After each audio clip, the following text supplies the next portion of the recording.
અમદાવાદમાંથી ગેરકાયદેસર call centre ઝડપાયું। Ahmedabad શહેર cyber crime branch police દ્વારા ગેરકાયદેસર કોલ સેન્ટર ચલાવી કેનેડિયન નાગરિકો સાથે ઠગાઈ કરતા 4 આરોપીઓને ઝડપી કાયદાકીય તપાસ હાથ ધરી છે। અમદાવાદ શહેર પોલીસ કમિશનર G.S. મલિક તેમજ સંયુક્ત પોલીસ કમિશનર ક્રાઇમ બ્રાન્ચ શરદ સિંઘલ તેમજ નાયબ પોલીસ કમિશનર લવીના સિન્હા અને એસીપી હાર્દિક માકડિયાના માર્ગદર્શન મુજબ અમદાવાદ શહેરમાં ચાલતી ગેરકાયદેસર પ્રવૃત્તિઓ જેમાં અન્ય દેશોના નાગરિકોને લોન આપવા તેમજ સરકારી અધિકારીઓની ખોટી ઓળખ આપી ડરાવી તેમની પાસેથી બેંક ખાતાની તેમજ પર્સનલ ડિટેલ મેળવી લઈ છેતરપિંડીથી ગિફ્ટ કાર્ડની ખરીદી કરાવી ગિફ્ટ કાર્ડની પ્રોસેસ કરાવી તેના મારફતે નાણાં મેળવી લઈ છેતરપિંડી વગેરે અનેકવિધ ગતિવિધિ ગેરકાયદેસર રીતે કરી અમુક લોકો રહ્યા છે।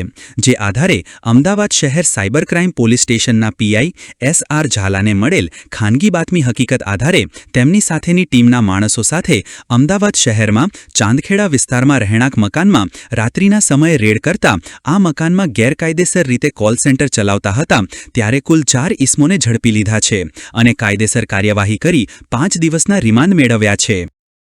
અમદાવાદ સાયબર ક્રાઇમની ટીમને એક બાતમી મળેલી હતી જે પ્રમાણે ન્યૂ ચાંદખેડા સ્થિત સોપાન હાઇટ્સ છે સોપાન હાઇટ્સની બિલ્ડિંગમાંથી વિદેશી નાગરિકોને ઠગતું એક કોલ સેન્ટર ચલાવવામાં આવેલી હતી એવી હકીકત મળી હતી। તો એ હકીકતના આધારે અમારે પીઆઈ S.R. ઝાલા અને PSI S.R.C. સોલંકી એમની ટીમ દ્વારા આ સ્થળે રેડ કરતા ત્યાં 4 ઇસમો મળી આવેલા હતા અને એમની પાસેથી 6 લેપટોપ અને 5 મોબાઈલ ફોન મળી આવેલા હતા। જે આ બધા ડિવાઇસની જ્યારે ટેકનિકલ તપાસ કરવામાં આવે ત્યારે એવું જાણવા મળ્યું હતું કે આ જે ઇસમો છે અને અન્ય 2 ફરાર આરોપીઓ છે એમની સાથે મળીને કેનેડાના નાગરિકોને ઠગવાનું આખું કોલ સેન્ટર ચલાવે છે। જે બેઝિક મોડસ ઓપરેન્ડી જોઈએ તો જે આરોપી પકડાયેલા છે એમાં એક આશુ પટેલ, હર્ષ પટેલ અને એક છે એક રાવત કરીને છે। આ 3 આરોપીઓ અને એક અન્ય આરોપીઓ છે કે જેના ઘરે આ કોલ સેન્ટર ચલાવવામાં આવેલું હતું।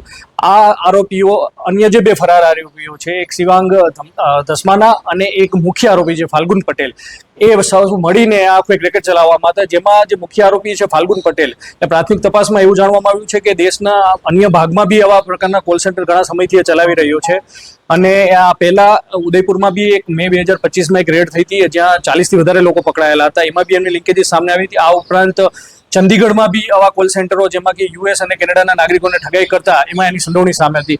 હાલના જે કોલ સેન્ટર જે ચાંદખેડામાં મળેલું છે એમાં વિગતો જોઈએ તો પહેલા કેનેડાના નાગરિકોને એક IVR કોલ કરવામાં આવતો હતો જેમાં IVR કોલમાં એક પ્રી રેકોર્ડેડ વોઇસ ક્લિપ હોય છે જેમાં એમને જણાવવામાં આવતું કે એમના એક TFSA એકાઉન્ટ એટલે કે ટેક્સ ફ્રી સેવિંગ એકાઉન્ટ છે એમાંથી પૈસા ઉપાડવાનો પ્રયત્ન થઈ રહ્યો છે। વધારે માહિતી માટે આપ 1 અથવા તો 9 પ્રેસ કરો।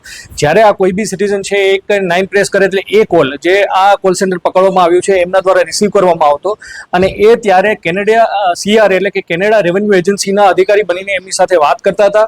એમનો વિશ્વાસ કરીને એમની બેઝિક ડિટેલ્સ પહેલા ફિલઅપ કરાવતા હતા અને પછી વેરિફિકેશનના નામે કે અમારે વેરીફાઈ કરાવવું પડશે કે આપના પૈસા કપાયા છે નહીં એ જાણવા બહાને એમની પાસેથી એમના અકાઉન્ટમાં કેટલું બેલેન્સ રહેલું છે એ જાણી લેતા હતા।